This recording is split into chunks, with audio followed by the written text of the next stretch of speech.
flat out wrong or something, but I don't think, even as I was listening to a lot of this music and a lot of ostensibly angry music, I don't think I ever really felt that way to any appreciable degree. I never had that anger. That's an interesting observation. I was certainly angry as fuck. Yeah. Well, I know that, but that's fine. Episode 6, recorded September 2nd, 2021. Wow, how much of this shit I had not even heard of before. How many of these... I guess that was just the pre-show, really. But, boy, what a weird lineup this was. Yeah. So we're talking about Woodstock 99, specifically the documentary on HBO. Yeah. So this is, this is Thursday, September 2nd is the day we're recording this. Good call. So Woodstock 99, Peace, Love, and Rage? Is that what it was called? I think so. I don't know. But I don't know. I figured this would be a cool thing to talk about because, for one, it has a lot of bands on it that were... Peace, Love, and Rage. Were important to us during this time period, or important to like the next stage of our musical development, in a sense. And so, because we would have been around 16 years old when this happened. And so... I think I was 15 in 99. I was a youngin'. You born 84? 3. June, though. Well, I think you would have technically been 16. Oh, I guess, okay. Maybe you're right. When it happened. We were close. We were very close. Yeah. I think you're right. So I don't care. Yeah, like it's like, oh, well, his experience is completely biased. This null and fucking void. 15-year-old. You were still a child at this point, not an adult like me. But I think that we kind of, it puts us in a unique perspective in relation to this, because. So anyway, I wanted to that's what we're gonna talk about today. We're gonna talk about Woodstock 99, so sort of specifically that documentary. Yes. So how did it hit you, Robert? As you drop things, okay. I don't know, man. It made me feel really gross. I think that's what they were going for. Yeah, it worked. It was mission accomplished there for sure. How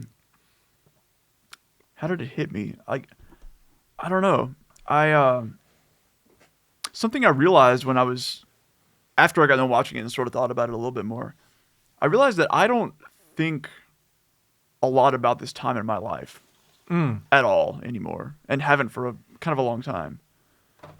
I don't know why exactly, but there was a lot of weird like nostalgia that hit me from watching some of this stuff and just remembering where I was when I was seeing. Because another thing is, obviously I didn't go to this. Well, obviously I didn't go to this. By the way, me neither. Yeah. No, and I think that's why we're in a unique perspective with this, because we were 16. We would have been too young to go to this. Sure. And I'll probably talk about that a little bit more later, but I think that's colors my initial reaction to a lot of it. Right. So the way that I saw a lot of what happened here was through MTV. Because as they say in the documentary, many times MTV News was there and they were covering everything. And so as this shit went down and got, progressively more out of control over the weekend, it was just all over the TV everywhere. It was probably on like national news too, for that matter. But I remember the MTV blurbs specifically where they talk about how Kurt Loder was trying to be some weird, like, in their words, I forget what they said exactly, but he was trying to be some sort of like sensationalist or something. I guess so. And I was like, it was funny because they were accusing Kurt Loder of being like sensationalist and over the top, and it was like, Kurt Loder has never done anything of the sort. Yeah, he's a fucking board. I mean, he's like a piece of wood. He's completely right, a very charming piece of wood. Oh, he's a great piece of wood. He's a fantastic. He's a fine piece of oak. But that's what they were saying. They were comparing him to like a war reporter. That's right. That's right. It was like, so one of the things, especially by the end of that hit me, that was not at all surprising, was just how shitty these organizers were. Oh, Just yeah. what pieces of garbage they were. Just really incredible. Is very, yeah. That was very apparent to me. Yeah. Even if you try to sort of look at what their perspectives or try and look at things from even from just like a pure sort of capitalist businessman point of view, it was the footage from the meetings that they were having, the on-site meetings with staff, was very incriminating that they were not interested in hearing about the problems that needed to be solved. These were like the sort of press conference style things where the dude was on a pedestal at a stage taking questions from the audience. And the way that they present it in the documentary, maybe there were other times where he very thoughtfully understood, very thoughtfully listened to what people had to say. Maybe. But the footage they showed in the documentary is, if that's indicative of how everything else was, then people were addressing issues like, hey, what are we doing about trash? What are we doing about this? What are you doing about this? These are things that are happening. And he just basically had like a temper tantrum and would rattle off things about, well, if you don't have solutions, if you want to solve that problem, I'll let you come up here and talk on the mic. If you don't want to solve that problem, then you just need to sit down and shut the fuck up.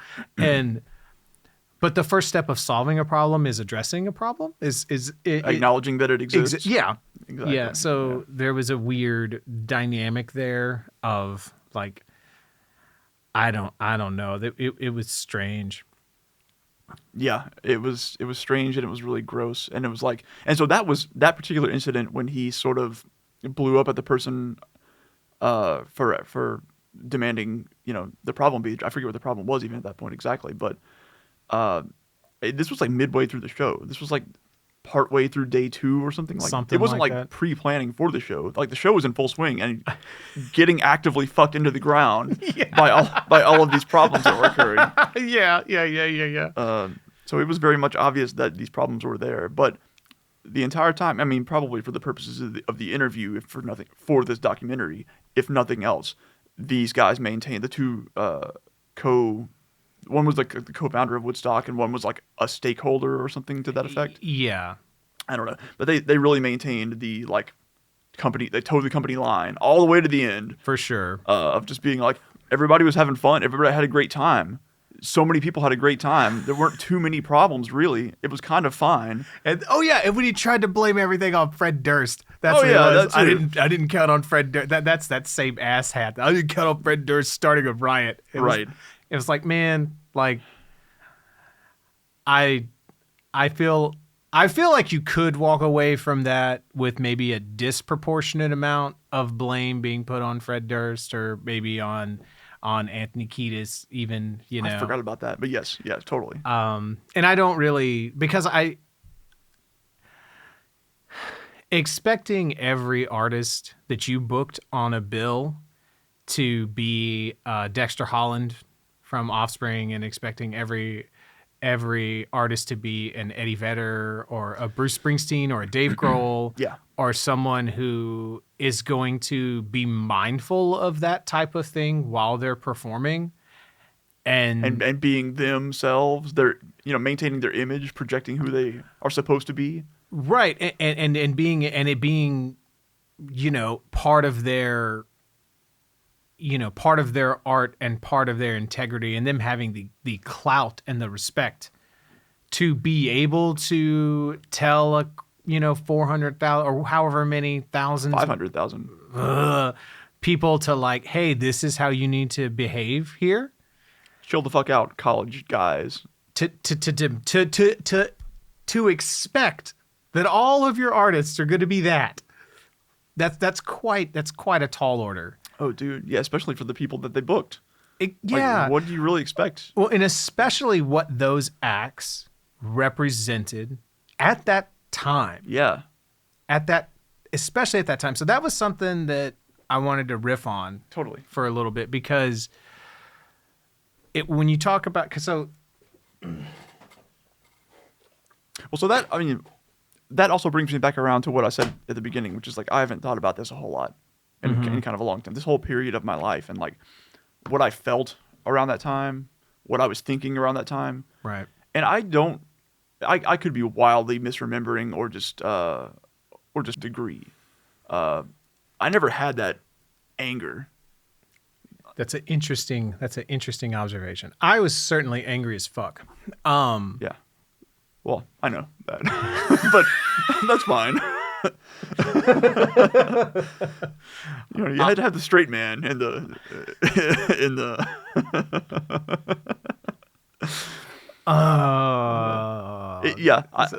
if anyone's listening that doesn't understand why that's fucking hilarious, Robert and I have known each other since 8th grade, more or less. Yeah. And we were in a band. We were in a band together in high school through college. So yeah, and then multiple bands. Yeah, multiple bands. So he knows all about my anger. But I wasn't along those lines though, right? So because there was an aspect of the documentary that was like, okay, well, all of this sort of talk about nu metal epitomizing toxic masculinity and misogyny. I was like, I feel like this might be a little reductive. I feel like they might be overselling this a little bit. Mm-hmm. And then, because I was thinking about what that music meant to me at the time. Yeah. As a 16-year-old. I don't know what it was like to be 22 in college and think that Kid Rock was a good idea. Right. I know what it was like to be 16 and hear one song, Ba With Ba, and be like, that's kind of cool. Yeah. And then to see the performance on this video and think like, that drummer's fucking killing. Right.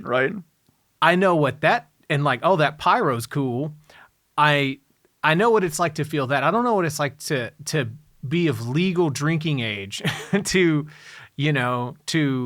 not be a virgin, to be and to be really, really on board with Kid Rock. So yeah, that might have been a totally different. I'm sure that's a totally fucking different vibe.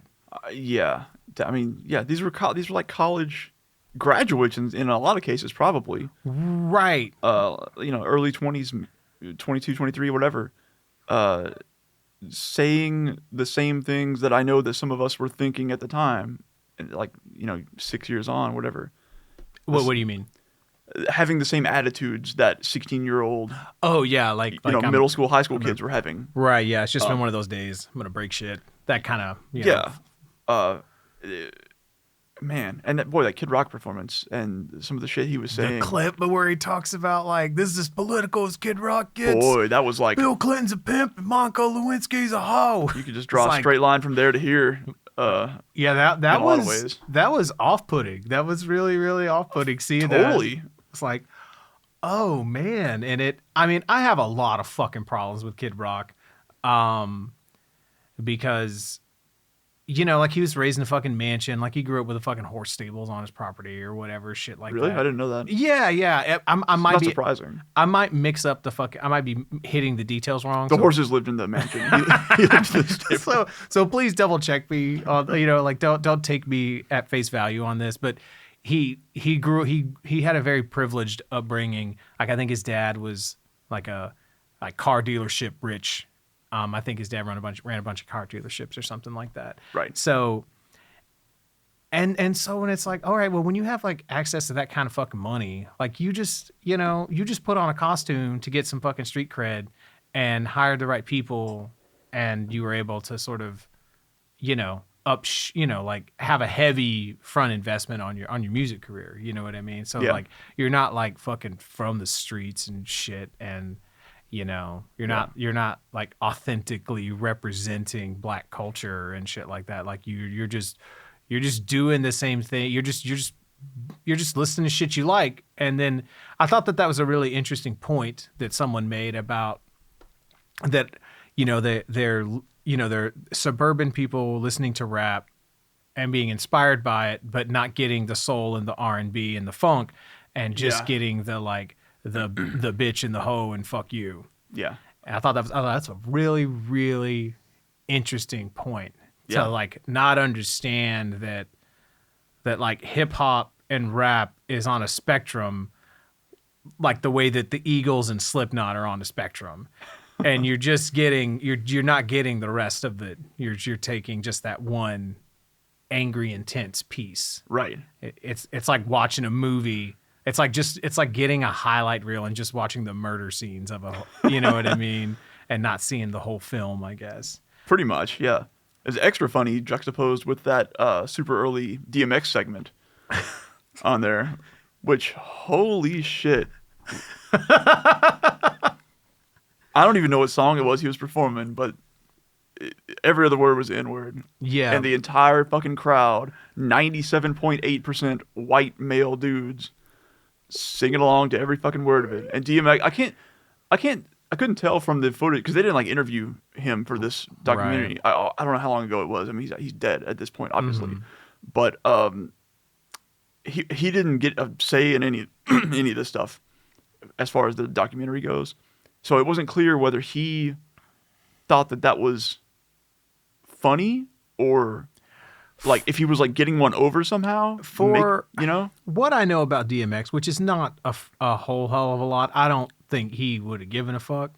Also true, probably. But I don't really. That doesn't mean that no one should give a fuck. Because DMX was getting paid, so I think that's why he wouldn't have given a fuck. I don't really know. I don't know. Maybe there's someone please look, because maybe he felt really shitty and conflicted about it afterwards. I don't really know.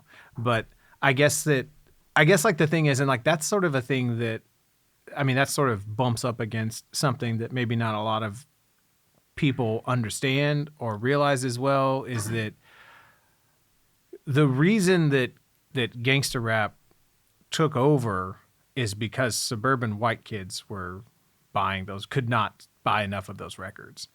I don't want to say the reason. I shouldn't say the reason, but that was a big revenue stream. Yeah, for sure. For that, because if those records weren't being, think about it like this: if people like us weren't buying those records, then we wouldn't have seen those records all the time in the music stores we went to.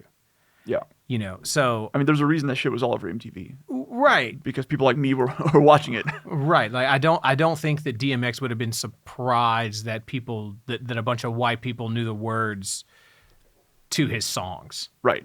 That's what I'm trying to say. No. That's the best way that I'm trying to say it. And I think fucking DMX just was like, I'm just gonna go out there and do what I do and put on a badass performance. Yeah. And I think he would have performed the same in front of any crowd.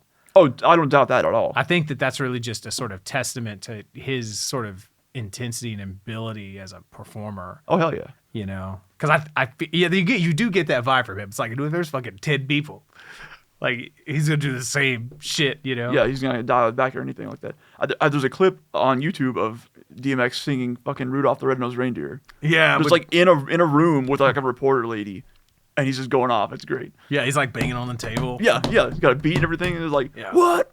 It's like, dude, this is my Christmas song from now on. His chains fucking rattling. Yeah. It's like it's like a tambourine track, right?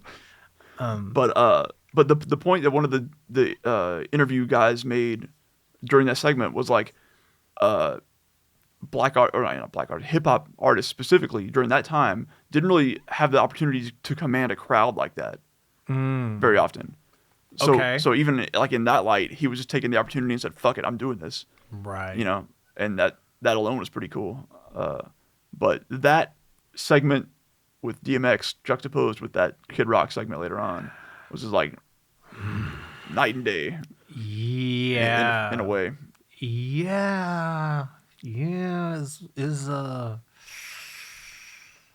Yeah. I don't know, man. It's the Kid Rock thing.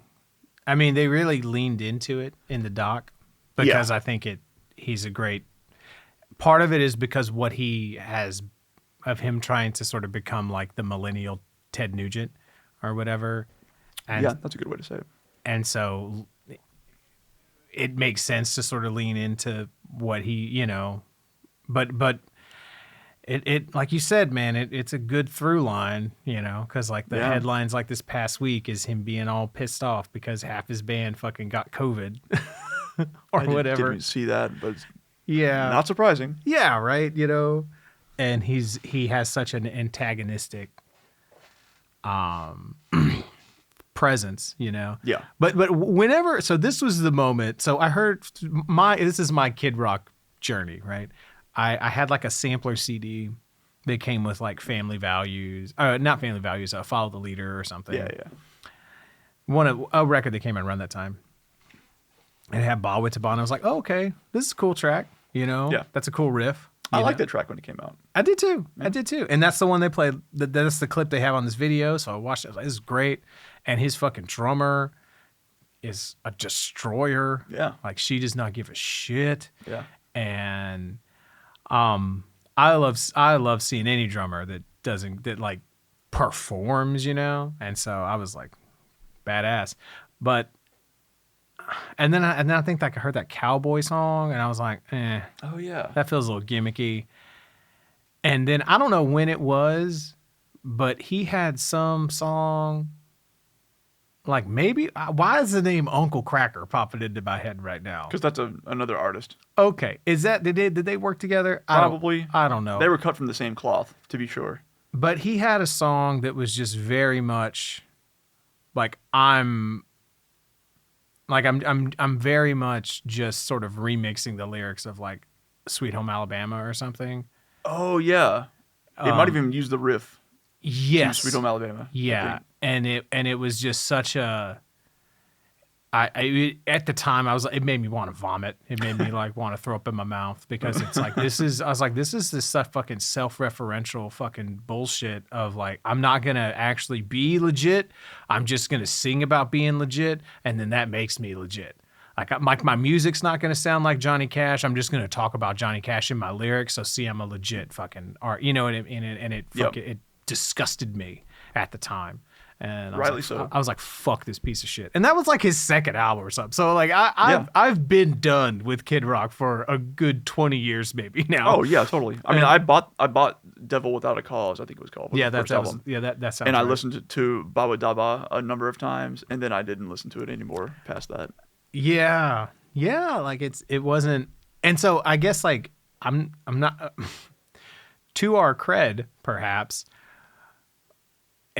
Everybody makes mistakes, like, you know. What I'm saying is like for us being like metal kids, more or less, or whatever kind of kids we were, we figured out pretty early on that Kid Rock was kind of a joke. Oh yeah, and yeah. You know, and so, but yeah. So like another thing was let me pull up my notes here. Let's see. Yeah, and so I was still very much into Korn at the time. I never really got on the Limp Bizkit train, but a lot of people I knew were really into that first record. Yeah, $3 Bill. Yeah, I was really into that record too, and then I fell off the second album. That seems to be what happened to most people because the second album was like more poppy, and that was like the record with Nookie on it. Yeah, well, that's what it was. It was like Nookie, and it's like I don't fucking care about Nookie. And then it was like break stuff, and I was like, I'm not fucking that mad, really. Right? Or I'm not mad, and I'm not mad for those reasons. Yeah, I mean, it's not even as though I identified with that first album. It was just a cool new thing, and they did it pretty well. Right. It's a really great record. It's you know, it's really intense. It feels really sincere. It feels really honest, you know. It has that Ross Robinson magic touch to it. Yeah. It has that 1999-ish Robinson production on it. Yeah, that's true. Yeah, that 94 to 99 Ross Robinson touch, you know. Yeah. So because that like feeling of rawness and sincerity, you know. And the thing that maybe like the most quintessential element of a Ross Robinson production, maybe, I don't know. I'm totally talking shit. and flying by the seat of my pants right here, is because a lot of that music at the time had a feeling for us of like, oh, we can do this. Yeah. And so his productions of sort of letting the warts and all sort of, it didn't feel perfect. Mm-hmm. And so I think that made some of it feel a little bit more attainable for us as like young musicians trying to find our way. Like we really latched on to a Korn, or things like that. I'm trying to think about what else he actually did. He did Korn, obviously. He did Limp Bizkit. He Sepultura, did Roots. Sepultura. That was the big one. That was the one that opened all the doors. Slipknot. He did the first two Slipknot records.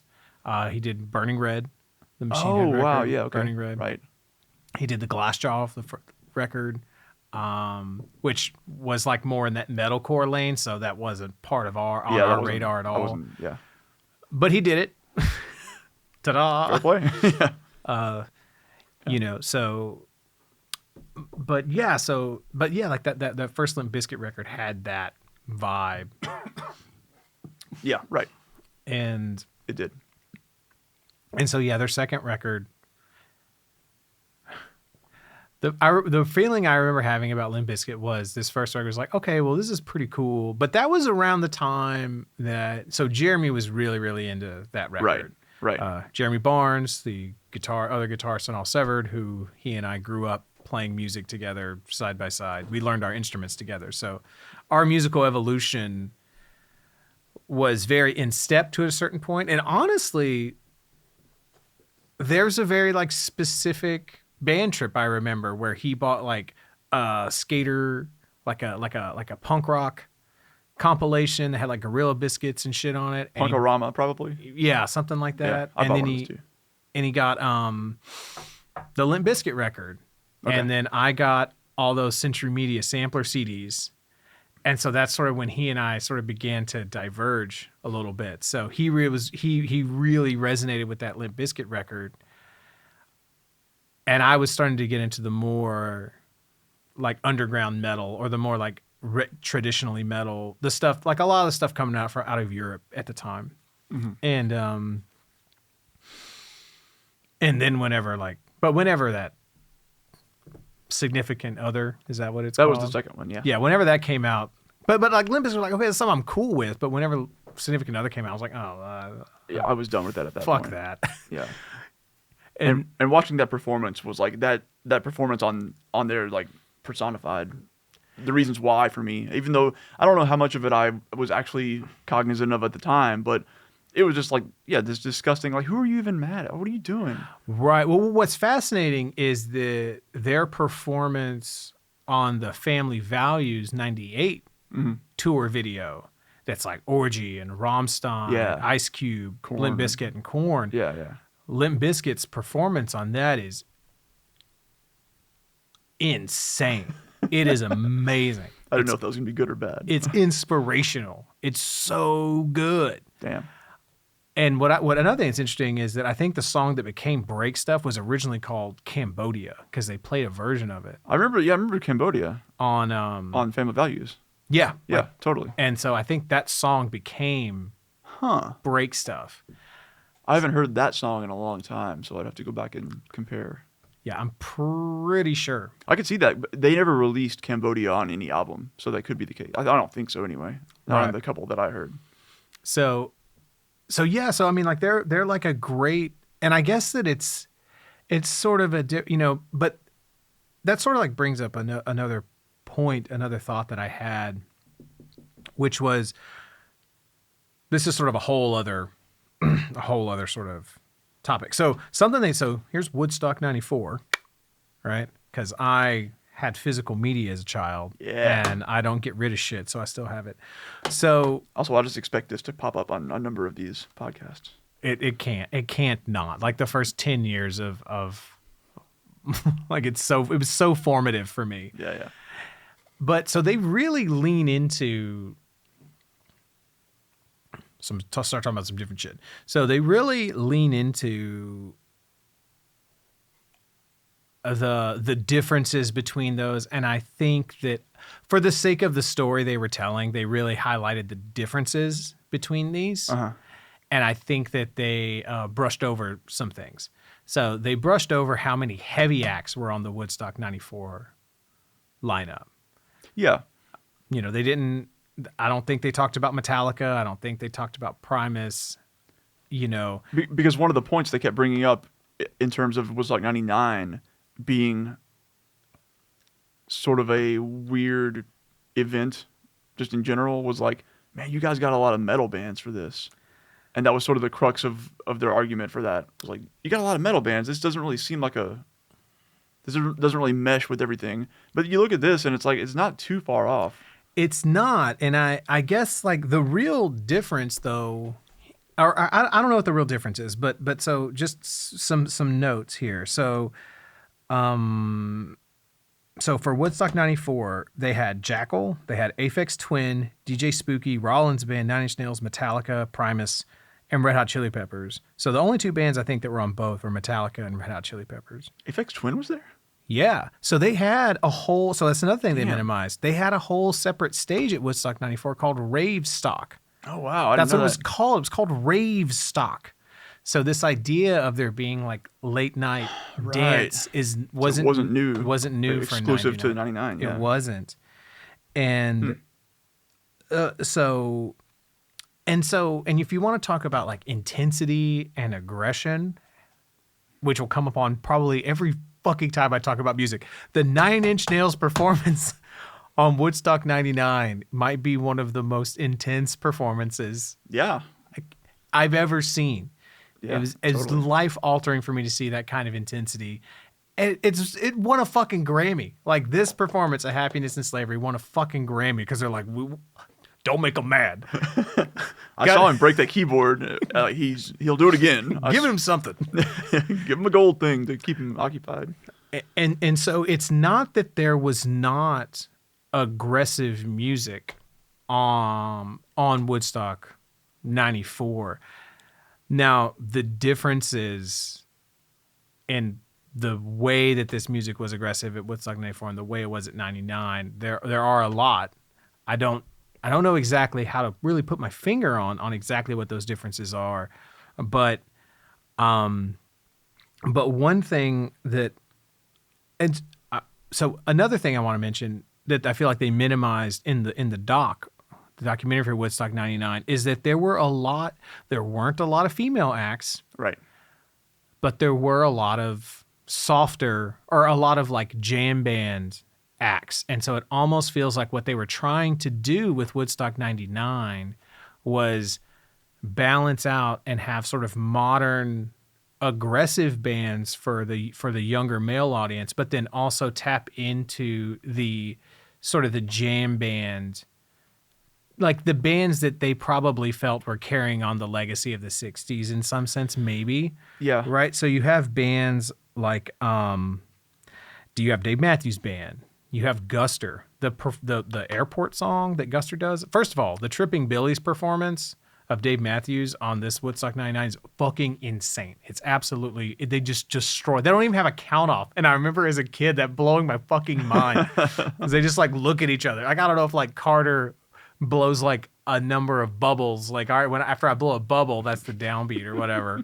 But they just fucking start and they just destroy. And it's so good. But that Guster, Rusted Root, G11 Special Sauce, Collective Soul isn't on the video, but they were at the festival. Okay. Elvis Costello, the Brian Setzer orchestra performance on there, it's killer. Willie Nelson played. Willie fucking Nelson played. Everlast, which Everlast kind of is in between those things. Jamiroquai, they did talk about Jamiroquai a little bit. But I guess like what I'm saying is like this wasn't metal bands and 3 women performers. It wasn't. And that's kind of the picture that they try to paint in that documentary for sure. Yeah, and I mean, and that's the story they're trying to tell, and those are the points they're trying to make. I'm not shitting on the filmmakers. Yeah.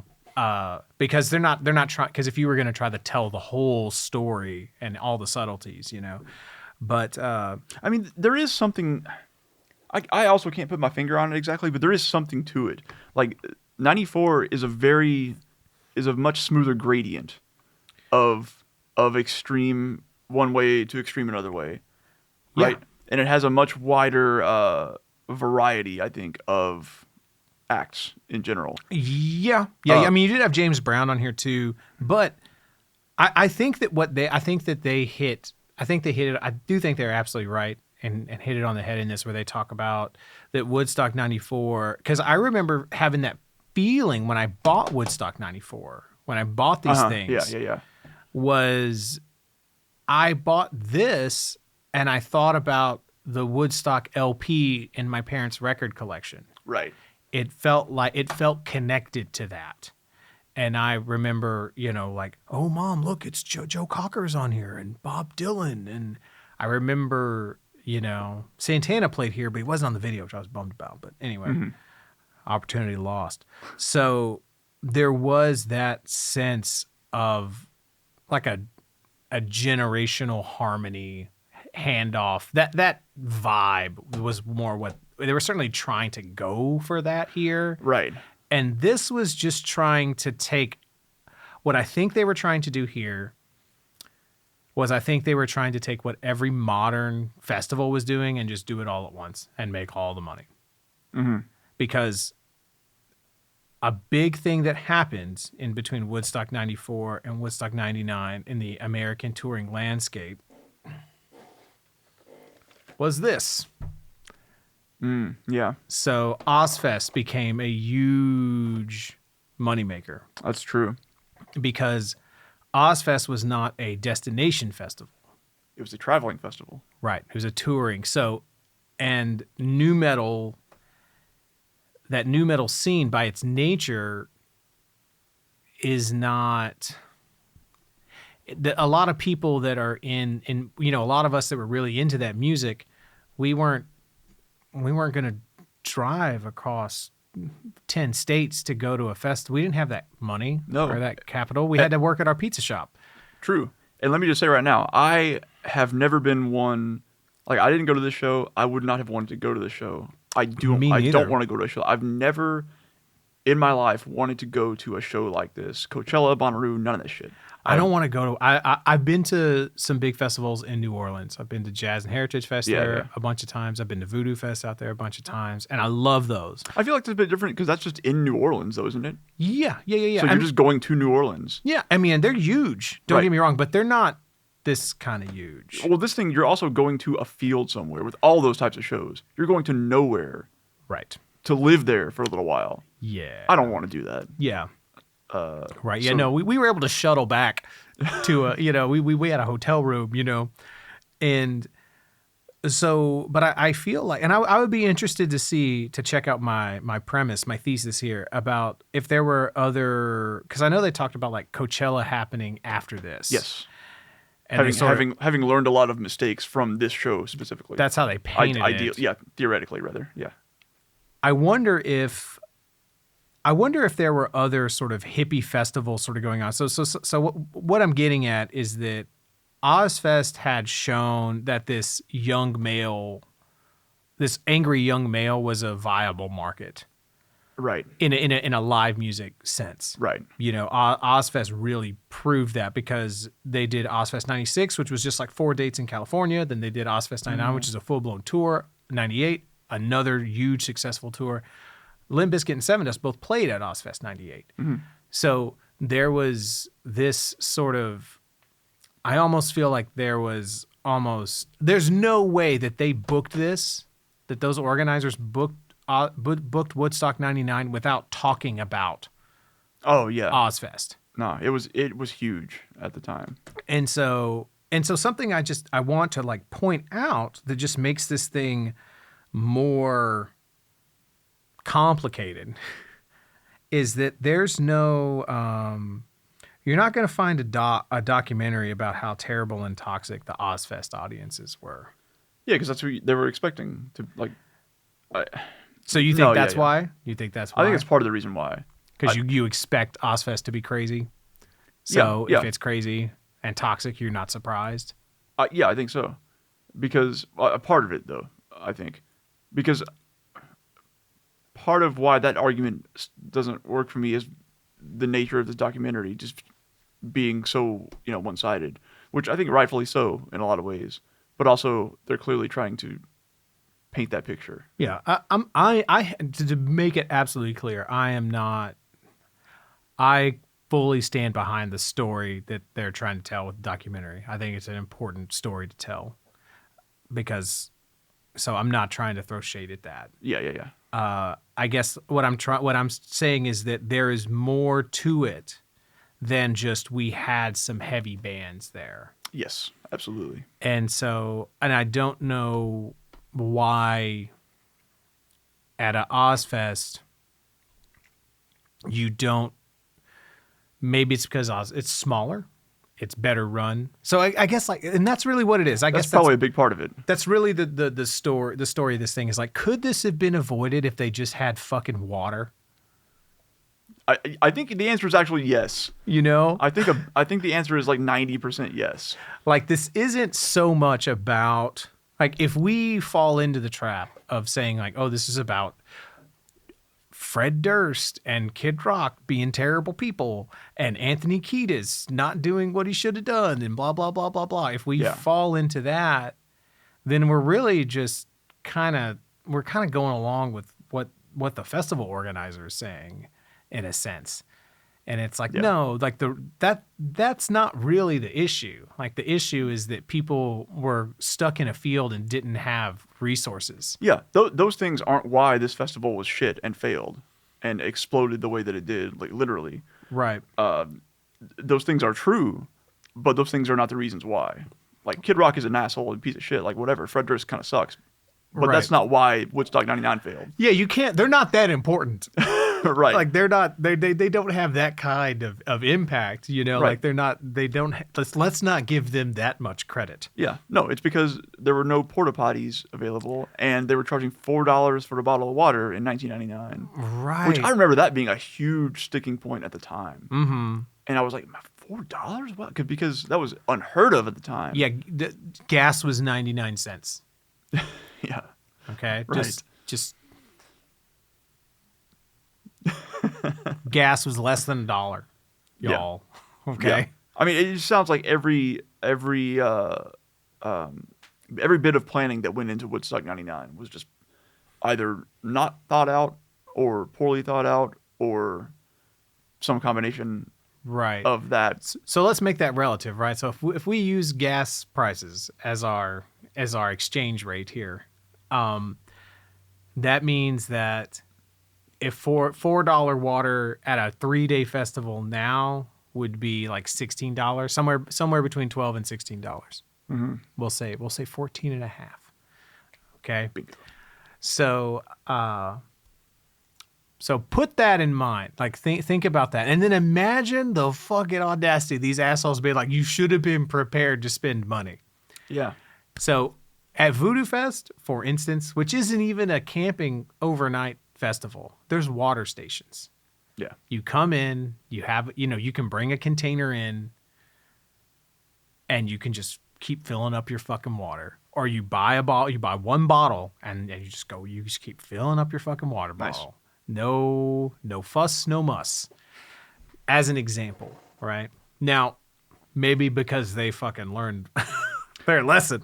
Literally, they bring that point up with the Coachella festival that happens next, which is the next year Coachella happened, and they were handing out bottles of water at the door because they fucking learned. Do you remember when we went to that Monster Energy festival? Yes, and they were handing out cans of Monster, which was absolutely mind-blowing. Or no, it was Rockstar. Yeah, you're right. Yeah. So a bunch of fucking 20, I guess we would have been 25 or something around then. Yeah. Somewhere along in there. Yeah, a bunch of 25-year-olds and younger in a fucking concrete. In the Houston heat and dampness on asphalt, whatever, pavement. Wheelbarrows of fucking Rockstar Energy drink around. Man. Am I going to pay $4? Am I going to pay $6 for water? No, man, this is free. It's liquid. It's still liquid. Yeah. I remember seeing people on stretchers. Not a lot. Not dozens and dozens, but maybe 3. Maybe 2 or 3. I remember seeing ambulances at the very least. Yeah. So that was God, yeah. that was a wild time. Yeah. Oh yeah, man. Do you remember? Yeah, because me and Jet saw those people fucking during Disturbed. Did I see that? I remember you telling me about that. I don't know if you saw that or not. I don't know. It took like 20 minutes for it to escalate into full blown. Like they were like foreplaying everything in front of everybody. It was you know. Wow, like during all that, you know. And it was like, but I mean, like they seemed like they really cared about each other. I wasn't mad. Like it seemed like they really had feelings from during Down with the Sickness. Yeah. It seemed like they were having a moment, you know. And then when security came up, you know, like security was cool about it. They were like, "Hey man, there's fucking kids around here. You can't do that." And they're like, "Oh, okay," you know. But I guess. But anyway, but yeah. So I guess like that is sort of a big that's a big thing to me. Or what I feel like is a big aspect of what went into creating the bill for Woodstock 99 is, you know, like that. Yeah. So I think that's almost certainly right, because it's not as though heavier music sprang up from 94 to 99. Like Pantera could have been on 94. Like these things were Slayer could have been on 94. You could have had Sepultura on Woodstock 94. Yeah. So it's not as though they didn't, you know. Yeah, and it's not like they had you could have had Slayer on fucking Woodstock 99 too. Yeah. You know, like yeah. They weren't going with the heaviest of the heavy. Right. You know, they didn't have Fear Factory on there. Like, you know, they didn't have a White Zombie. Yeah. You know, they didn't have or Rob Zombie. They didn't have Deftones. Probably because they were already booked for ozzfest 99. Yeah. But that's not here nor like there. So interestingly, if they had Slayer, if they had Fear Factory, if they had Pantera on 99, it feels like it wouldn't have been nearly as impactful in terms of what actually happened there as things, you know, talking about how it, you know, I don't think that it was fully Fred Durst's fault. I don't think that it was fully Kid Rock's fault or whatever, Anthony Kiedis, whoever. But I think that those things definitely had a bigger effect than if Slayer had played there. You know what I mean? Right. Yeah. Because it's almost because Slayer wouldn't egg the crowd on to do shit. Not in that way. Or put out that antagonizing energy. Yeah, that's kind of an interesting thing, right? Because because Fred Durst is actively like, fuck you guys. And, everyone's like, fuck y'all. Fuck everything. Fuck the world. Where Slayer is just like, the world sucks and we're going to burn it down and eat it. But don't, be cool. Be cool to each other. Because the people that are here are not the problem. The world is the problem. Right. I don't know. Maybe Tom Araya might have thought the people there were a problem also. But who knows? Yeah, who can say? I don't. But they wouldn't have brought that same antagonizing energy to this as some of these performers did. Well, there is like an interesting thing when you have music that is next level, like when the music itself becomes next level aggressive. That there's almost this weird tempering effect to where it somehow like takes some of the antagonism out of it. It takes some of the threat out of it. Right. In a weird way where, because the music, to me, the music, it's like Slayer, for example, right? Mm-hmm. The music is just intense in a way that you can appreciate. To me, anyway, it's like, holy shit, that's awesome. It's awesome. It's intense, but it's very awesome. Like in a literal way, whereas like having awe. Yeah, like I'm awed by this. This is fast. This is technical. This is melodic. This is incredible in a lot of ways. Mm-hmm. Whereas some of the other stuff on there is just angry. It's just straight up, fuck this. Okay. And it's not. I'm not there to listen. I don't know. You know what I'm saying? Like, well, I think I know what you're saying. But we need to try to articulate a little better. Yeah. Because what it's bumping up against is, well, Slayer's music's harder to play, so it's good. That's not what I'm saying. And I know it's not. Yeah. I know that's not what you're saying. And So because there is like a sophistication and there is a subtlety and there is talent and there is a lot of hard work that goes into crafting Limp Bizkit's music. Totally. So we're not shitting on them but maybe we're just sort of talking about like maybe the presence. It's very much the energy. The stage presence is what I am talking. Yeah.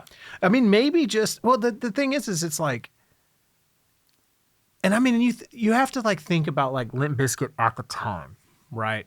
And Limp Bizkit touring on their first record, there was like who are they? Like they were touring with heavy bands. They were on ozzfest.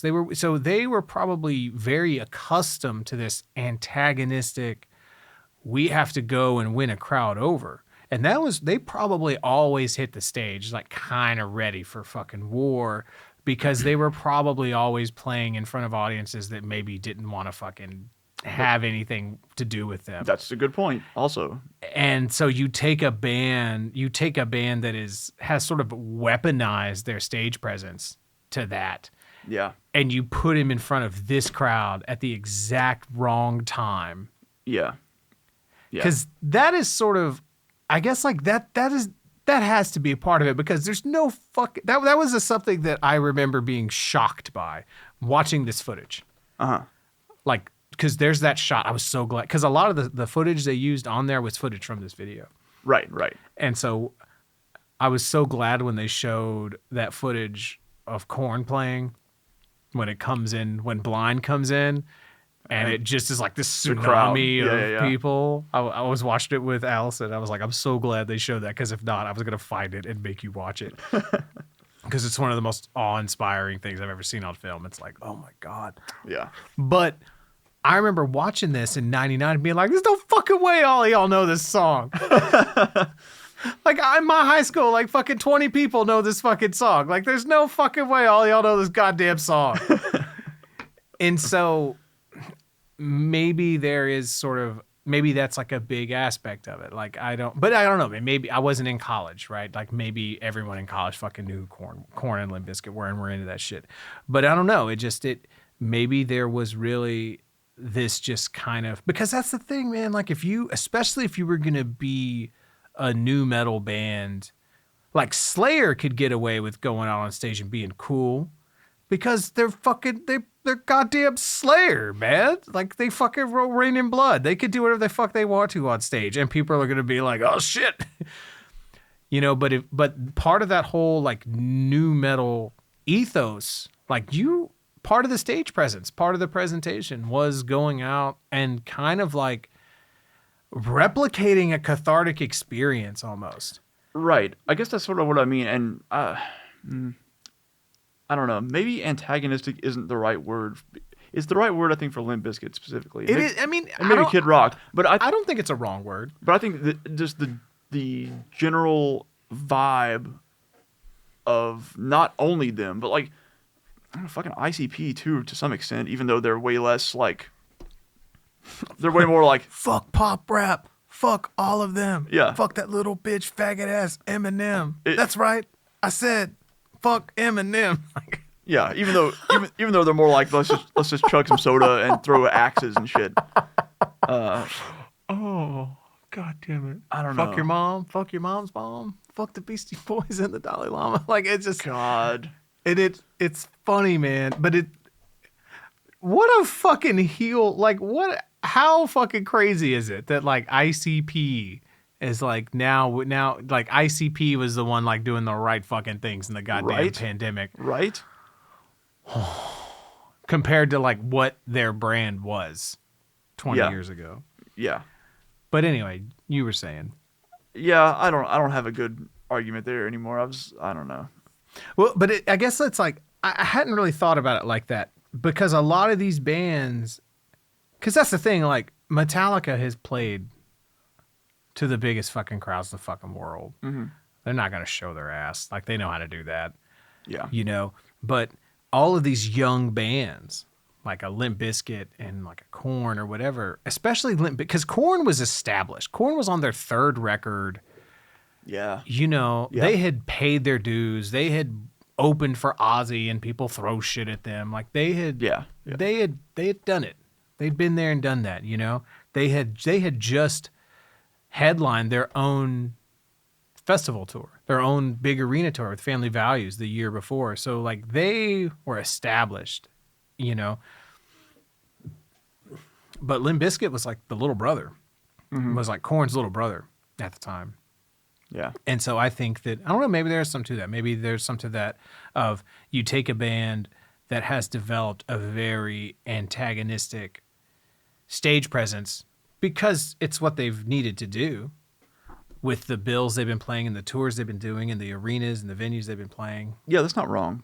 And then you just put it in front of like a crowd that's like really dehydrated. Well, like you said, it was like the exact wrong time for that to Yeah. happen. I think there's definitely a lot to that. Yeah, I you know, in another footnote, because I remember reading this, because they play a lot. They lean into that Red Hot Chili Peppers, you know, they Playing Fire, Jimi Hendrix. right as if it was this very like direct, intentional. Right. And I don't know that it was, because there's like a recorded version of that, isn't there, of them doing it?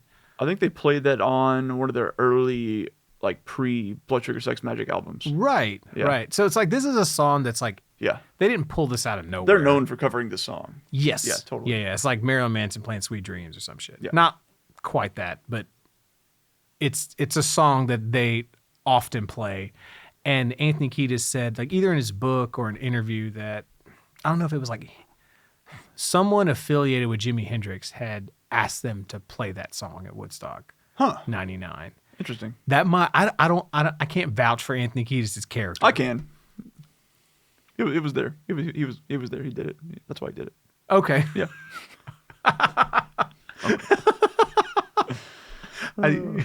I was like, oh, okay. You read you Anthony, I'm talking about you. So yeah, I don't know if that's like some sort of like him trying to deflect and get out of it, and maybe he's like a real shady piece of shit. I don't really know. I really like a lot of his music, but that's something he has said. So Yeah, I also can't vouch for them. It doesn't seem like something that they would do, but you mean like the Red Hots would be like, oh fuck this, burn it down? Yeah. Yeah, that's not really their brand. not really the brand, but yeah, who knows, I guess.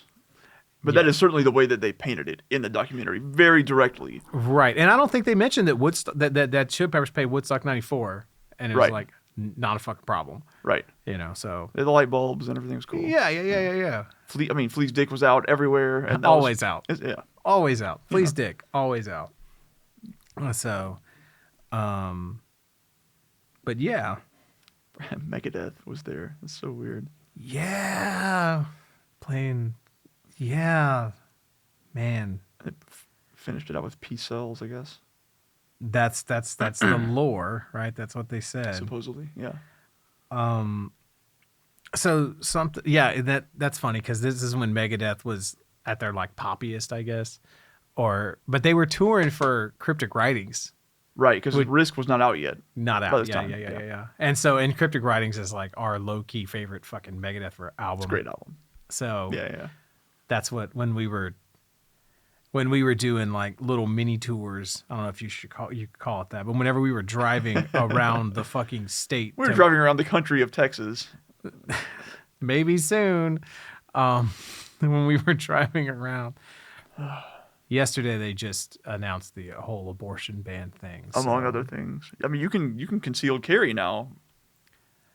Oh, really? Anyone can without a license or anything or training. That too? That's there. I didn't know September that. 1st. Yep. Oh, say can you? Fuck. Anyway. I don't even know. That was a whole plethora of bullshit went into effect yesterday, I believe. Today? Yeah. Yesterday. What is today? I don't know. Second. Yeah. But yeah, whenever we were younger and Texas was still definitely a state and there was no forecast of it ever not being one or of it becoming. Not actually, anyway. Not actually. Yeah, it was fun. It was cute. Despite the bumper stickers telling you otherwise. Right. Yeah. And but it's not as like you can't really say like I'm going to secede whenever people want you to leave. It doesn't really work now. Like I You're fired. No, fuck you. I quit. I want to quit. Well, guess what? I remember Henry Rollins in like 2010 or something like that. He did a performance at the House of Blues and went and saw it. And he had like a good 15 minutes about Texas, don't secede. You're great and you're amazing. And NASA's here. Don't secede. We love you. You know what I mean? Wow. I think that's why you don't see this much of the secede rhetoric, because people might tell us to fucking leave now. Yeah, right. Like there's the gif of Bugs Bunny cutting Florida off and letting it float into the fucking Atlantic. That could be. Hey, just get more precise, Bugs. Let's get, you know. You gotta lift the western half of the state up over Mexico to get it out there. It's gonna be a complicated build, but you know, I believe in you, Bugs. Yeah, you can do it.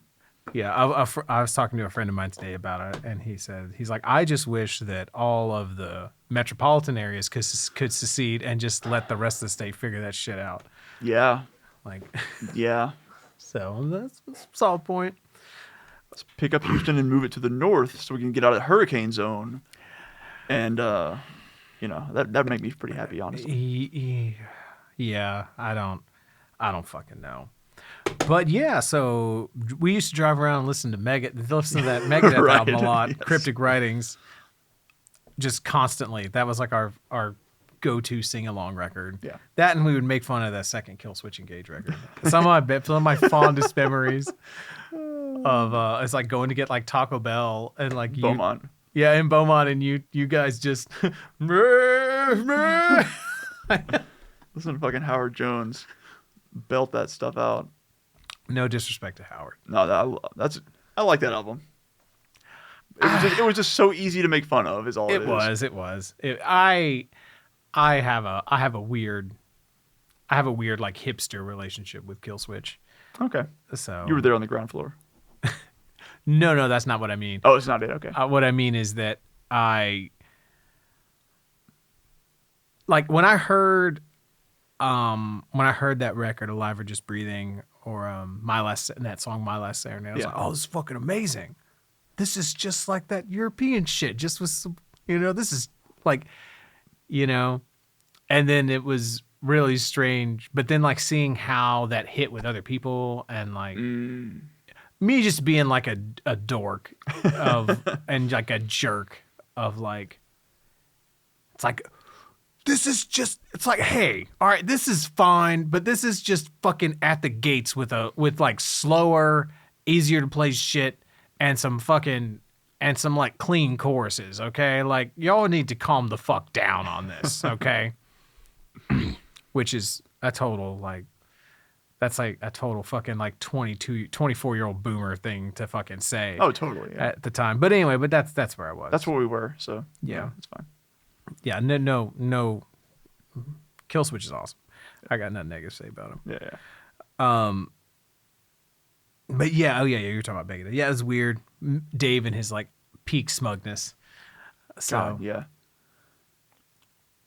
But yeah, go ahead. Was it this documentary he was interviewed? Was he interviewed for this? He was. He said some dumb shit. Okay, because I was watching something else to do with Metallica the other day, and I couldn't remember if it was that or this. Yeah, no, he said some dumb shit in this documentary. I don't know what it was, but it made me curse at the TV.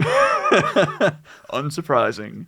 Yeah, like we're sitting on the couch. It's like 11 o'clock at night, because we're winded down watching this fucking doc, and and Dave Mustaine comes up on screen. He says like some like he's looking all old and frail and shit, right? Yeah, okay, yeah. I mean, I wouldn't say frail, but he looks pretty fucking skeletal at this point. He's kind of looking like Eddie over there, But like I was sitting there watching it, and I don't know what he said, but he said like some like big, meta narrative, like that's America, or like this could land. I don't know what it was. Yes, I don't remember what it was. And I'm like on the couch, and I'm like, "Fuck you!" Like I was just yelling in my house, yelling in your house at TV Dave Mustaine. Yeah, he deserved it. So another thing I wanted to sort of riff on, because they talked about, I thought it was a really interesting point, is sort of contrasting what was going on in, the heavier music scene, or the things that were really the heavy music, quote unquote, that was reaching sort of a pop culture status in '94 and a little and whatnot, which was like grunge, Yes. you know, Nirvana, Pearl Jam, Soundgarden, all that sort of stuff, and contrasting that with, say, Korn and Limp Bizkit and Kid Rock. Right. And I feel like maybe this is where what you were saying earlier about like you're just mad might be more relevant. I think you're right. I forgot about that part. Because, you know, those early Seattle bands did have politics. Yeah. And have very progressive politics. They talk about Kurt gender bending. They talk about the Beastie Boys apologizing for objectifying women. Yeah. And things like that. And something that Dave Grohl has been very, very consistent about, a thing that bothered them, that they had trouble with as a band, was seeing jocks in their audience, and when they got super popular and not knowing how to deal with, like, wait a minute, you were kicking my ass like 3 years ago. Right. When I was in high school, you were beating the shit out of me because I played this music, and now you're here and you know my songs, and like not being able to sort of like, what the fuck do you do with that?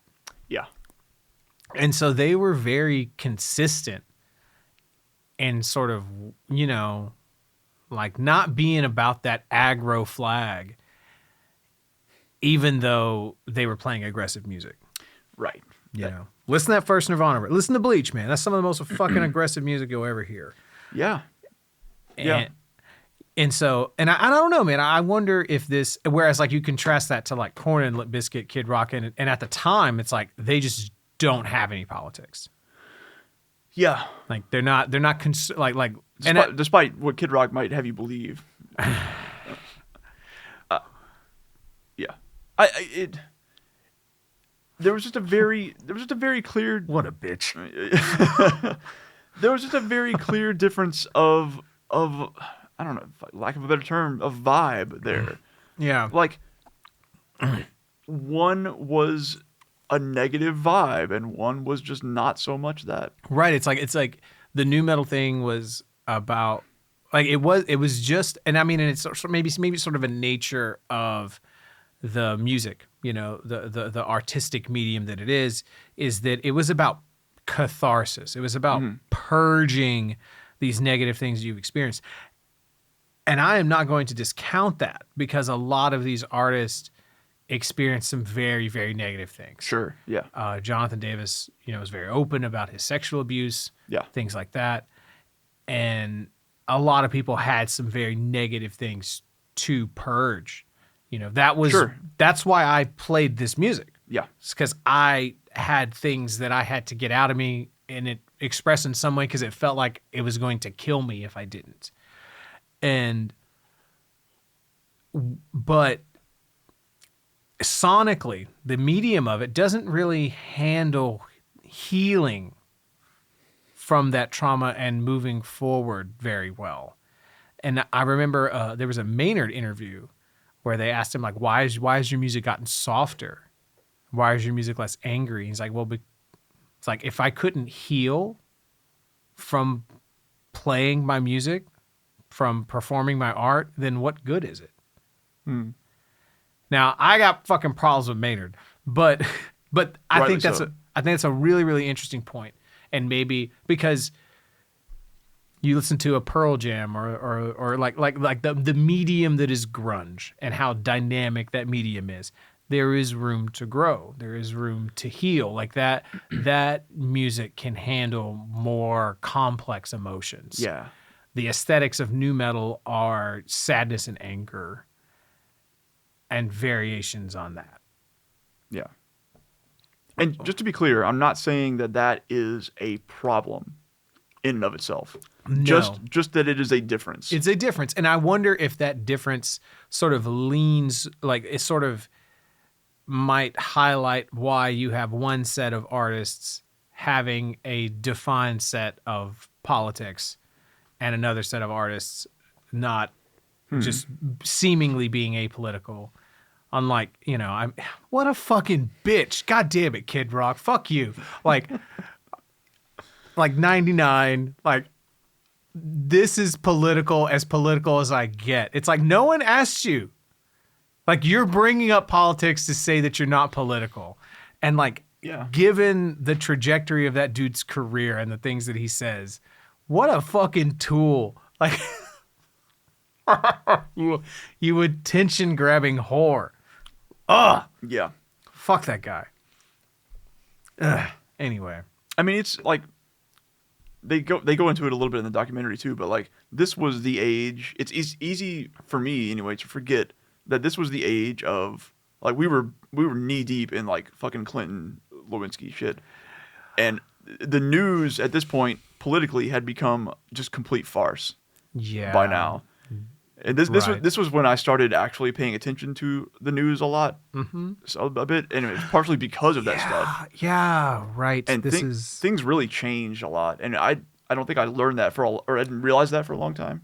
That's a good point. Because that's a good point. Things changed here, and then a couple years later, 9/11, things changed again. Right. And that's what news has been to me for so long now. Right. It's easy to forget that it was not that for a long time. Right. Yeah. So maybe I should walk back what I said. So because. A little bit about Kid Rock in the sense that like I could kind of see how he got there, I think. Well, just the like because you're right. That stuff was and it seems so tame now, but the Monica Lewinsky Clinton stuff, that stuff really was just in the air. Yeah, it was like fucking earth-shattering at that point. Yeah, like it felt like it was a thing you had to walk through. Yeah. To get if I remember that as a 16-year-old. Like it was getting down to me as a 16-year-old. Exactly. Yeah. Then it was probably pretty fucking thick. And so yeah. But I mean, the thing that he said also was stupid, but still. Yeah, absolutely. Yeah. Fuck him for that. But yeah, and yeah, because this does sit in a weird spot. Now, this would have been after Columbine, though. Do they talk about that? I don't think they did. I always get it mixed up whether Columbine happened in 98 or 99. I can't remember. I always think it's 98, but I think it was actually 99. Someone knows. So, but yeah, what a weird. So, and I guess like this is there's a weird thing to media that sort of happened in that late like. That sort of pre-Y2K before September 11th. And it's sort of impossible to overstate the effects of those of like September 11th and of Columbine. Columbine, huge. So there really was pre-Columbine was a different vibe than post-Columbine. And so you almost have like pre-Columbine, and then you have post-Columbine, and then you have September 11th. Yeah. The Y2K thing felt like just more of a spectacle. Like I don't really. The Y2K thing is very weird because everyone was. You look back and it's like everyone was hyping it up. Is the feeling you get? It was 99, April 99, so like 4 months before this or something. Okay. So yeah. 3 months. I don't know. The feeling that you get was, and especially as like our age, was like everyone is hyping this up as some apocalyptic event, and it's Y2K. I remember playing. We played at Doug's house on New Year's Eve. The one out in Kennefic. Yeah. Yeah. Weird. Oh yeah. Dude. Yeah, the Doug out in Kennefic. Kennefic Doug. But what's crazy about Y2K is that it actually could have been completely catastrophic in a lot of ways. It's just that people did a shitload of work to fix it. Really? Which I didn't know for a long time. Okay, educate me. Tell me about this. So you know what the problem basically was, right? So this is my like surface awareness that I had at the time, which is like, oh well, we programmed all these computers, and when the date rolls over, it's gonna fuck everything up because we didn't make this shit 4-digit, we made it 2-digit. Pretty much. And that That's my understanding of it. That's the crux of the problem. Okay. Is that they just didn't allocate enough space to give a full year for the information that a year needs, right? Okay. So if it said 99, that could be 1999 or 1899, so on and so forth. When it rolls over to 2000, is it going to think that it's 1900 actually and break everything? And this isn't just like it's going to break my bank software, which is already bad enough, but it's like flight computers or whatever the fuck else might use this stuff because it was, becoming more and more integrated at the time. But the lead up to it was like so fierce and so intense, and so many people did the work to fix it that it wasn't a problem. Okay. And so because it wasn't a problem when the time came, everyone was like, "I ain't no fucking big deal." That was my read on it was like, oh, people were worried for nothing. Yeah, exactly. Which, why wouldn't you think that? Right. Because nothing happened. But in reality, shit could have happened, but people fixed it. A bunch of people. Oh. Yeah. You're telling me people, smart people, right? Who fucking know what they're talking about, who spent like a lot of their time like studying this exact thing, were able to fix the problem. This is not relevant. This is not relevant at all to 2021 here. No, let's just we should just table that. Let's just forget about that. Just push that off Just move that on.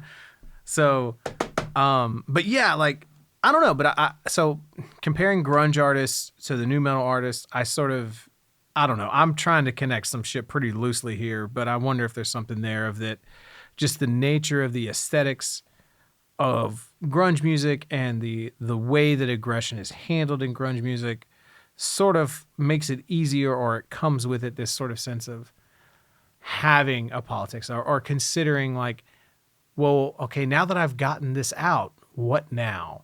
And, just considering these things, whereas new metal was all about just being traumatized and not feeling alone and being bonded through your aggression, And I mean, and I think that there's different demographics. Like there was a reason that grunge didn't, hit for me. There was a reason that I was like, man, I want Nirvana to be angrier because I was angrier. Right.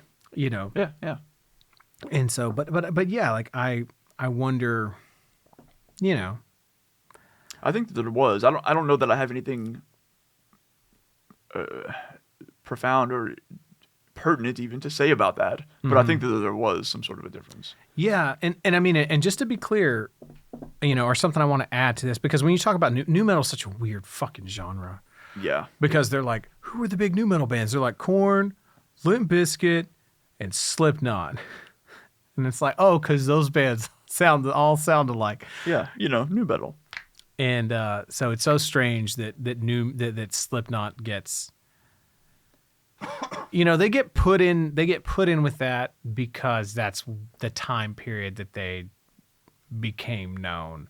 To me, they're more shock metal, I guess. They're more they have more in line with White Zombie and Marilyn Manson and Rammstein and things like that to me. But I mean, I think people just classify anything that is metal with a dash of hip hop in there as new metal, and that's what it is. Yeah. So, like people call Rage Against the Machine new metal, and that's like not even remotely. Yeah, that's weird. So that's weird. Yeah, but what I wanted to point out was that seeing them, because I saw them play. I mean, I've seen Slipknot play a bunch of fucking times, but I saw them play in 2001, October 2001 in Dallas, the Pledge of Allegiance tour. So this would have been like a month after September 11th. Yeah. And so, and when they did Heretic Anthem, or maybe before they did it, So Corey did a whole speech. And because because I've been talking about like new metal bands not having politics, or like really aggressive bands, maybe they don't have politics or something like that. And I just want to kind of show a counterexample to that, because Corey Taylor came out on stage and he talked about September 11th, how they didn't want him to do the tour, blah, blah, blah, blah, blah. And, and like, you have to understand the time period. You have to understand what it was like to be in the United States right after September 11th. Everyone was on board Yeah. to fuck somebody up. Yeah. Yeah. And so all you didn't have to say much, and any crowd was gonna be, yeah, Right. okay, and that's not what Corey did.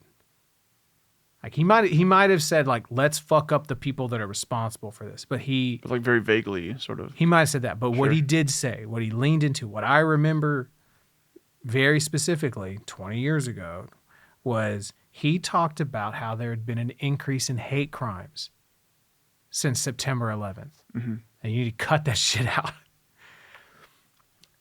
Right on. And so think about that. Think about, because we're talking about like Limp Bizkit. Oh, it's aggression. It's blah, blah, blah. Think about Slipknot, and think about what Slipknot represents. Think about what Slipknot represents visually. Think about the catharsis that's involved with Slipknot's music. Think about the aggression and intensity in a Slipknot show. You think about supposedly like what kind of audience is going to be attracted to that. You think about the violence that could be incited at a Slipknot show, all those types of things. Yeah. And then you have the mouthpiece of that band who has, a crowd in the palm of his hand, and he says, hey, stop the fucking hate crimes. Those have increased since this terrorist attack, and you need to fucking stop it. I don't know. That's a big fucking deal to me. Yeah. It made a huge impact on me at the time. Yeah. I can totally see that. There is footage of Corey Taylor yelling, like shouting Fred Durst down, though, of like saying he'll fucking Really? kill him and shit like that. Because apparently at some point Fred Durst said that like Slipknot fans were a bunch of fat kids. And they fucked up, and they're like, we're gonna ask Corey Taylor about this on like MTV. Oh my God. And he went full Eeyore and was like, we'll fucking kill you. Wow. But he was real eloquent about it too, because he was like a lot of Slipknot fans. He's like, a lot of Slipknot fans like Limp Bizkit. So are you saying your fans are a bunch of fucking fat kid weirdos? Are you saying you don't like your own fucking fans? I love all of our fans, and we'll fucking kill you. Like he went Went right into it. Went full. I'm sure the clip's out there. It's something, but Good. But yeah. So anyway, I don't know. What I keep coming back to here is just maybe the Fred Durst is just a real asshole. Maybe Fred Durst is just a real piece of shit. This is not unknown. This is not new information to anyone. I knew this coming into this room tonight, but boy, is this just getting driven home more and more as we talk. Boy, I don't know that I agree with that. I do. I said it. You're like, that motherfucker cast John Travolta in a movie. Fuck.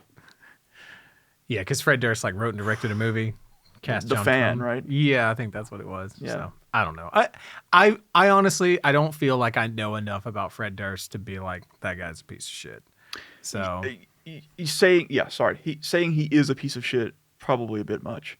Saying he was and acted like a huge piece of shit at Woodstock 99. Around that time period in general. Yeah. A good 3 or 4 years. I mean, that was kind of his whole vibe. Exactly. That's my Yeah. point. That's really my actual point, was that Right. maybe he wasn't a piece of shit, but he was that piece of shit. Sure. Right. That was his brand. That was he fucking got off on it, whatever it was, Yeah. And that was what I never got behind. That's a fair point. It's almost like now, if you like, all right, we have this crowd, we have this crazy crowd. They're hungry, they're dehydrated, they're really hot, they haven't slept, there's lots of drugs and mud and piss and shit. Hey, Kanye, why don't you go out there and try to like talk some sense into them? It's almost like that. I mean, I think Kanye's on a different level artistically than Fred Durst. That's not the parallel I'm trying to Well, I make. mean, there are like levels, and then Kanye is like perpendicular somewhere, like going off this direction. Yeah, okay. So, like, I have no disrespect for Kanye as an artist, but everyone can agree that like his persona is quite spectacle driven Absolutely. and quite antagonistic, and he's quite known for saying crazy shit. Oh, yeah. He's not the one. He's not the cooler heads will prevail that you hand the microphone to calm down 500,000 people. Right. And maybe Fred Durst wasn't either. No. So, but yeah, I don't know, man. Is there anything else that you want to fucking throw out? Good on Dexter Holland for being like a pretty cool dude. Right. I didn't really expect that. Right. Even though he like kind of threw in a weird little like jab at the end there of his spiel of like, he said something that maybe, basically he had a spiel on stage where he was like, hey, when girls are crowd surfing, don't grope them and shit like that. That was his basic thing. And he had this whole thing that he did, and I was like, yeah. And he said one little thing at the end, and I was like, And he was like, yeah, so if there's a guy, then grab his dick. That's what it was. I was like, you were doing so good. It's funny, but it's not even a big deal. Just like, right. Whatever. Yeah, it was a cool thing to say. Yeah, good call. Yeah, we should. I mean, we didn't talk about it at all, but so, but we didn't talk about like all the sexual assault stuff. Yeah. Which was like a huge point at the time, just in general, as information about everything that happened there came out. Do you remember that? Yeah, totally. Okay. Like as far as MTV News went, which is where I got like a lot of my information about it. Yeah. It was the fires, and the riots, and the sexual assault. Like those were the things. Yeah. Yeah, like it. I don't know, man. It's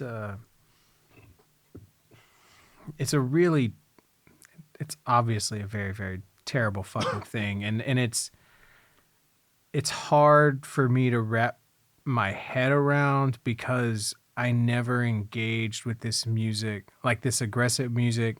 The aggressive music that I engaged in, I always engaged with it in a very personal and a very, very dedicated way.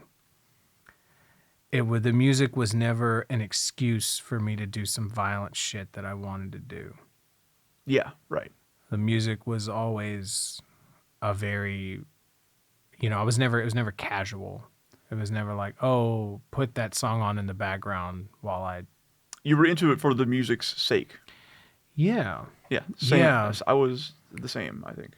And so to think that some of this music, like Korn specifically, because, Korn's music meant a lot to me, especially that first record. And to think that someone would be inspired by that music, which was a lot of its impetus was to try to deal with sexual assault, to try to deal with trauma, and to think that someone would miss the fucking mark so much and be, or like, I guess, be inspired by that music, or to feel safe in the environment of that music to assault someone is,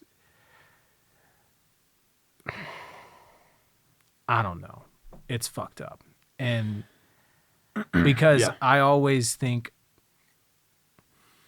in all of the metal shows that I've been to, which is quite a fucking lot at this point, and a lot at that time,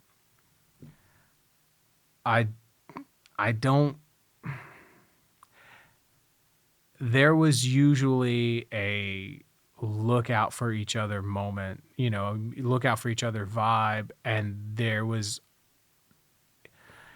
I'm not saying that it didn't happen. Right. I'm not saying, but and all the things that I saw at all the concerts I went to, there was normally a sense of looking out for the girls that were there, because there were never that many. And I don't know, like that was just normally the sense of things. There wasn't definitely, like whenever a girl would come up that was crowd surfing, it wasn't like, oh, I this is my chance to grab some titty. Right. That wasn't the ethic at the metal shows that I was going to. at the time and whatnot. I'm not saying that those things never happened. Oh, I'm sure they did. I'm not somewhere. saying, well, that didn't happen at ozzfest 99 or that didn't happen at Tattoo the Earth. That's not what I'm saying. But it's, so it's just, I mean, it was such a big deal at this show. I think just because of the nature of this show having been such a perfect storm of shit for so much of this stuff. right. And it was so, like, that's part of the reason it became so rampant. Because it was extremely rampant by all accounts. Yeah. And I think that just lends credence, like you're saying, like, of all the shows that I was ever at as well, I never saw something like that happen. Again, not to say it never happened. Of course. But every crowd that I was ever around, I'm not going to say that, 90% of the crowds I was around at metal shows were very, like, cool in terms of taking care of one another. Very, like, familial in a weird way. Yeah. And I just think that just lends credence to how big of a fuck up this show was, that it did become so incredibly out of control. Yeah. And it became okay, and it became encouraged to Right. do that kind of shit. Right. And it, and it's, I have to like point this out too. So because I grew up like, okay, in 2000, so like the year after this, okay, I went to the Tattoo the Earth festival. It was in Pasadena, the Pasadena Fairgrounds. Texas. Yeah, Pasadena, Texas. Thank you.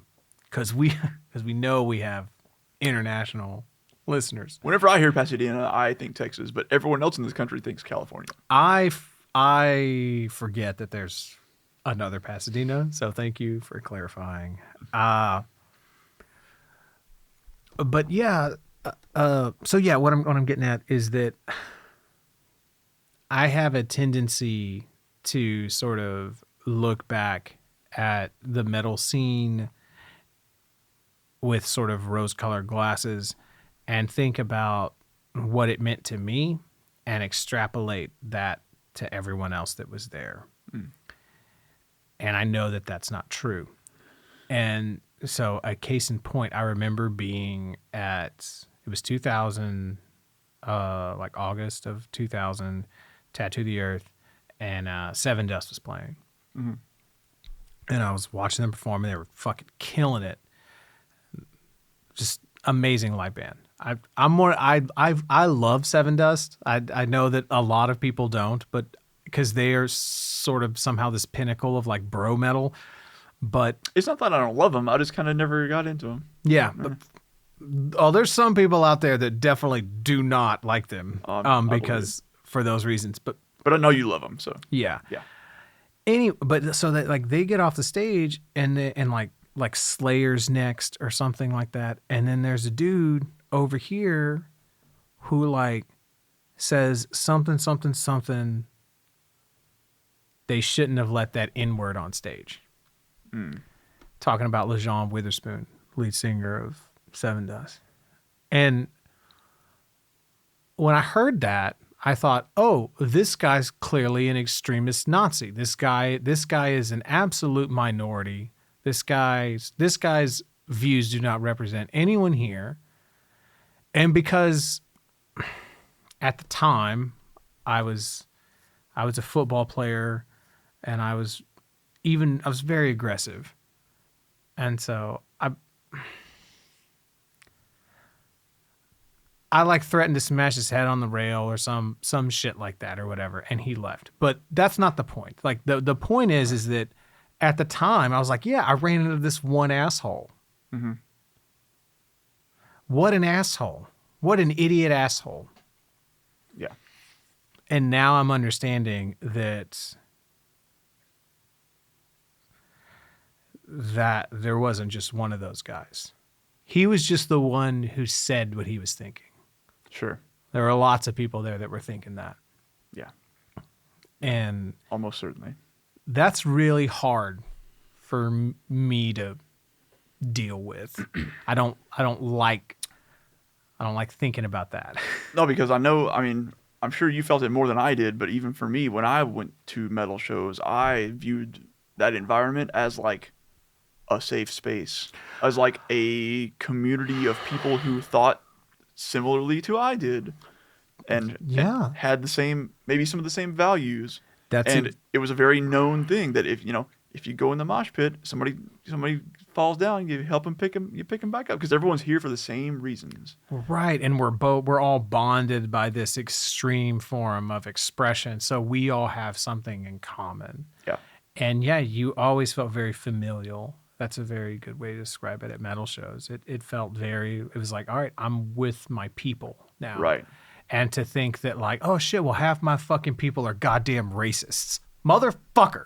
Like that's Yeah. It was very I mean, I like to think, I don't know, maybe it wasn't, but I like to think that it was very simple to think that at that point, What do you mean? because you didn't have a fan page or a Facebook page or some shit that you could go to after the fact and see all the people that were there commenting on, or the YouTube video and see the people who were actually there and what they actually think about that kind of shit. Yeah. You just saw them there, and then and while you were there, things were cool, and then you left. Yeah, So in your mind, it was like, that is what I think it is. That is what it is. Yeah, you were really able to sort of let your interpretation of the event kind of become and assume that was everyone else's sort of interpretation. Right, you could really extrapolate that out to everybody else there. Right, like, oh, I saw these great bands. And then someone else is like, oh, well, that one had that black singer, and you're like, what the fuck? Like, Right. But yeah, I just happened to be next to a guy who felt safe enough to say it because Slayer was next. Yeah. And like, and like, well, why wouldn't he be able to say it in front of me? Apparently I look racist enough because I'm, a fucking 17-year-old football player, with, I think I had like a sleeveless shirt on and shit like that. Like I was with like combat boots or something. It was total, like this was my black cat. Cause I worked at a fireworks stand. So I don't know if you remember my black cat shirt. Yeah. Absolutely. But yeah, I don't know. And I feel like that's a thing that's going to come up a lot as we sort of do these things, is sort of having to wrestle with the idea that what these things meant to you is not what they meant to everyone else. Yeah. And that's a shitty one. Yeah. This is really funny. So did you notice this on this Woodstock 99 box? So they were trying to get a little bit ahead of the branding, of the messaging here.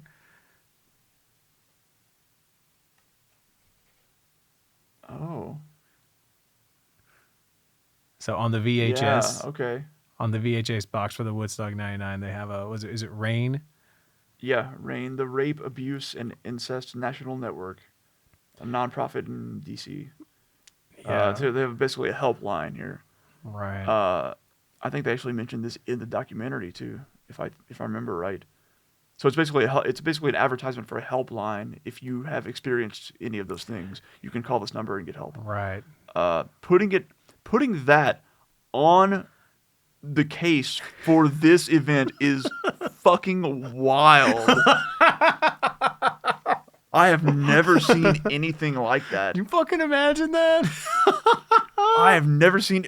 I mean, imagine that being like Eric Clapton, like Crossroads. I mean, I guess it's 10 times more wild because I know why it's there. Because you might see something like that these days because they are in partnership with it. They sponsored it. We care about this cause. Exactly, whatever. The people who put on the show care about this cause, and they just said, we're going to put that on there. But I know why this is here. And it is fucking nefarious. Yeah. Well, I mean, good that it's there, sure. Of course. Totally. But, of course, yeah. But, wow. That's clearly... I didn't even see that. Yeah, I didn't either. I'm just fucking looking at it like, yeah, it's clearly like trying to get ahead of some publicity. So, Dude. So yeah, so there you go. Look at that. Look at that shit. So...